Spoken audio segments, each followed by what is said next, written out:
It's 7 o'clock, so I'd like to call the October 15th Board of Selectmen meeting to order. Oh.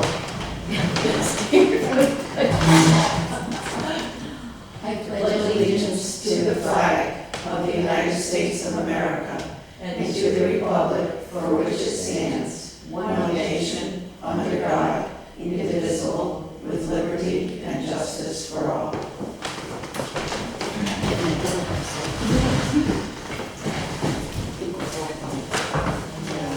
Roll call, Kathy Tendrich. Madeline Presidio. Virginia San Pietro. Becky Hewitt.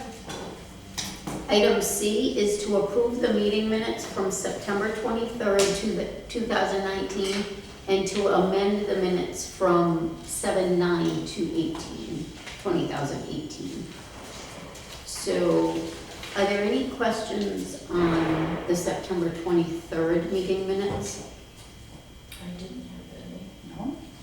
And on the amended July 9th, 2018 minutes?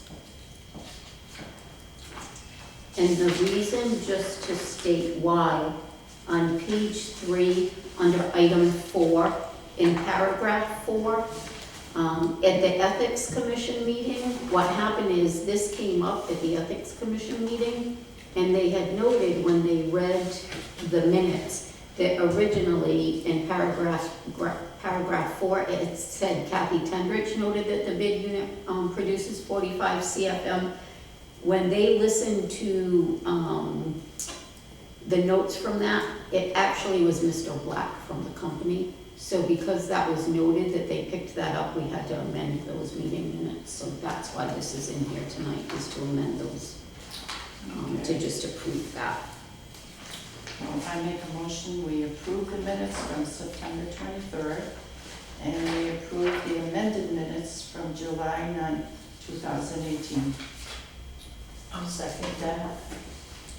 All in favor? Aye. Opposed? Motion carried to approve the meeting minutes from September 23rd, 2019, and the amended minutes from July 9th, 2018. Item D is new business to consider and act on tax refunds from the tax collector totaling $1,503.49. So Nicholas Anderson is $70.54. George and Michelle Blaine, $47.68. Kathy Callie is $50.22. On Holdings LLC is $359.93. Ford Credit Personal Property Tax, $712.99. Hyundai Lease Tilting Trust, $174.23. Carolyn M. Dahl, $17.85. Jeremiah Melendez, $26.93. Tammy Minor, $12.66. Stanley and Sinise Koblaski, $23.94. And Brian Yacino, $6.52. I'll make a motion that we refund those named for a total of $1,503.49. I'll second that. All in favor? Aye. Opposed? Motion carried to act on the tax refunds from the tax collector totaling $1,503.49 as stated. So item number 2 is to set a town meeting date and to amend the ordinances number 76, 111, 112, and establish the new ordinance 125. So we have a date of October 22nd, 2019 at 7 o'clock at the Town Hall Auditorium for the date for the town meeting.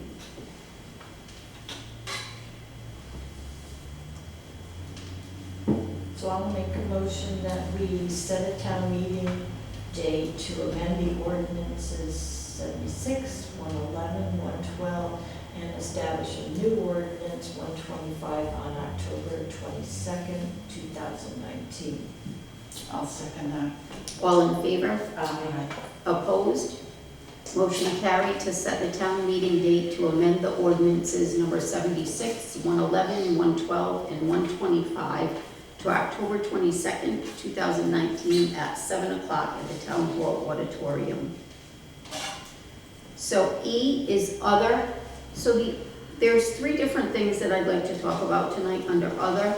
First, I'd like to just talk about the job fair, what a success it was. That we had 32 businesses attend.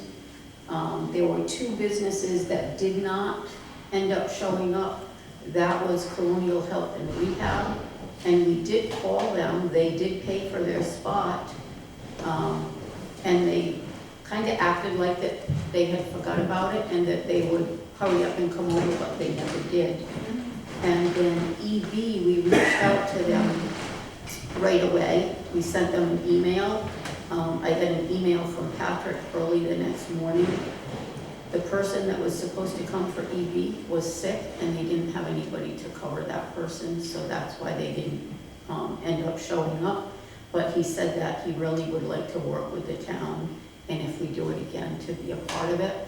So what I'm going to do is try and figure out a date or some dates and shoot them to him and see if he would like to do like Morgan Truck Body did and just come and do a job fair for EB, because it was successful when we did it for Morgan Truck Body.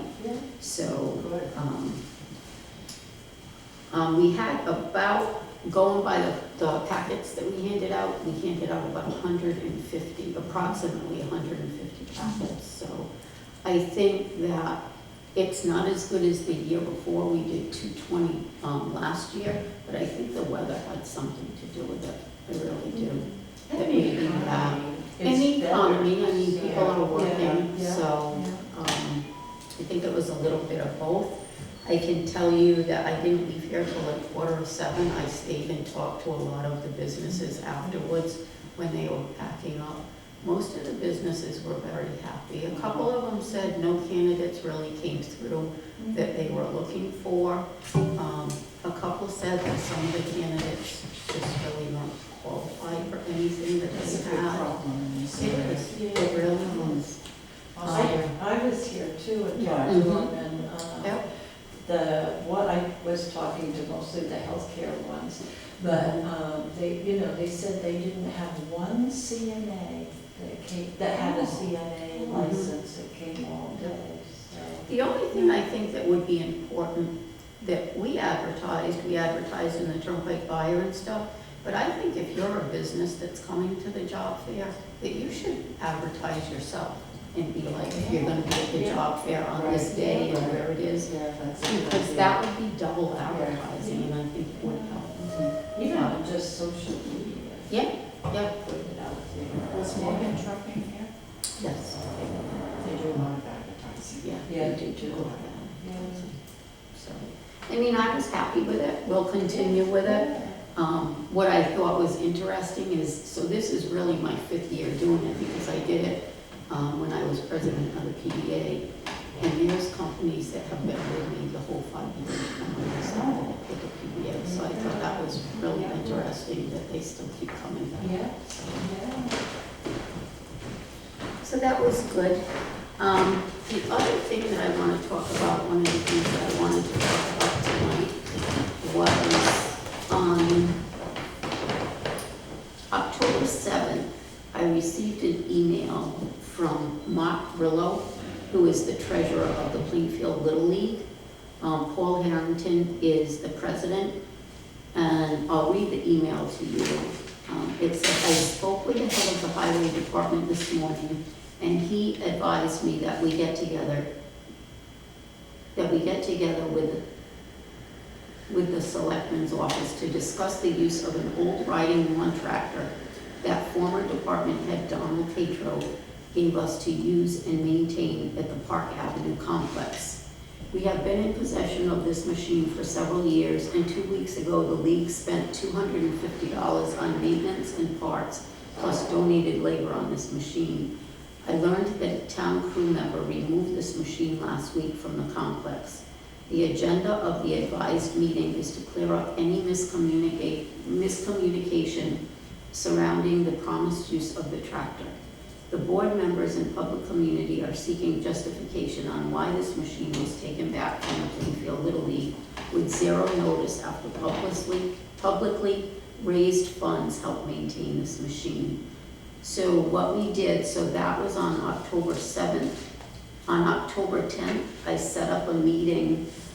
It was with Paul Harrington, with Mark Grillo, with John Ravenel from the Highway Department, Ronnie Roberts, who is maintenance, and with Brendan, who is our part-time maintenance, because Brendan was actually the one that went and took the tractor from the Plainfield Little League. And someone was aware of it because they had to unlock the garage, so he did tell somebody he was coming to take the tractor. And the reason why he took it is because we're gathering all the equipment at the highway department right now to do an auction. And they had found some plows and stuff that they had nothing that it belonged to. So they gathered up all the equipment that we have to see if it fit. So that was the first thing. The second thing is no one was aware that this tractor was given to them. They knew the tractor was there, but nobody was aware that it was given to them. So when we met with them, so the tractor, it's a John Deere 325, it's 20 years old. It doesn't really mow good, but it pulls, I guess, the thing to whatever they do in the field, like before they do Little League. So we met and everybody agreed that we do not have an issue with just bringing the tractor back down to them. We didn't take the tractor to take away from them. We were just trying to see if we had what parts fit it. And the plow that we have at the highway department actually fits it, but the guy that uses it at the Little League said it doesn't have enough power to put a plow on it and do anything with it. So we just told them that, you know what, it needed an oil change and something else. So we did it while we had it at the highway garage. And we told them that we will bring it back down for you to use. You know, we're not going to take it away from them. Yeah. But we were not aware of it. So It was originally given by the town to the Little League. Well, what it says here is Department Head Donald Taker gave us to use and maintain. So I don't think he really gave it to him, but he probably just said, you know what, leave it here, you guys can use it, you maintain it for whatever you use it for. And so it's just, nobody was aware of that. And I'm not gonna say that no one, maybe Paul was, past administration, but we were not aware of that. So we just told them that we'll change the oil, we'll do what we need, and we'll bring it back to you. We don't have an issue with them having it to, So I just wanted to make that so that everybody knows. It will be in meeting minutes that now we are aware of it, that we told them we can just keep it on. The other thing that I wanted to talk about tonight is the pool vacuum. We have to replace the pool vacuum. And we've been working on, I mean, they've really been maintaining it and really trying to keep it so it's up and running. We knew we needed a new one. We've needed a new one from what I understand for quite a while. So what we did is we went out and we got 3 quotes. So the quotes on it came in as Connecticut Custom Aquatics LLC is $2,750. Lincoln Aquatics is $2,685.45, and Bronson Pools is $2,975. So what we did is the only one that is exactly what the pool needs is the Connecticut Custom Aquatics LLC. So because they're an authorized service dealer, they fix in-house, and theirs is a commercial grade, where the other 2 are not commercial grade. So with Connecticut Custom Aquatics, it's $64.55 more than more than the Lincoln Aquatics, but you get a 3-year warranty for it. And if it breaks, because they're a dealer, they come pick it up, they fix it right in their shop, they don't have to send it out. If Bronson's had to do it, or the Lincoln Aquatics, they would have to pick it up and send it out somewhere to be fixed. And we cannot be without a vacuum. Yeah. And the other thing with Connecticut Custom Aquatics, they're the ones that have handled our pool, like the service on any of our pool pots for over a decade. So I mean, they know our pool, they're familiar with it. So I just wanted to let you know that the money is in the pool maintenance, so it's not an issue of not having the money is there. It's just I wanted to let you be aware of that. And then, So we don't have to take any action? no, there's no action that we have to take on it, it's just to be aware. And then again, I talked to the Board of Finance chairman and asked him if he would add that to his agenda, just so we can share that information with them, so that they have it too. Yeah, good. Yeah, good. So those are really the only other things that I wanted to talk about. So at that point, item 7 is open forum, so if anybody has any open forum. Got a small audience I tonight. know, maybe it's that holiday like protocol. So if there's no open or any comments, we'll look for a motion to adjourn. Okay, I'll make a motion to adjourn. All in favor? Aye. Opposed? Motion carried to adjourn at 7:16 PM, the October 15th, 2019 Board of Selectmen meeting.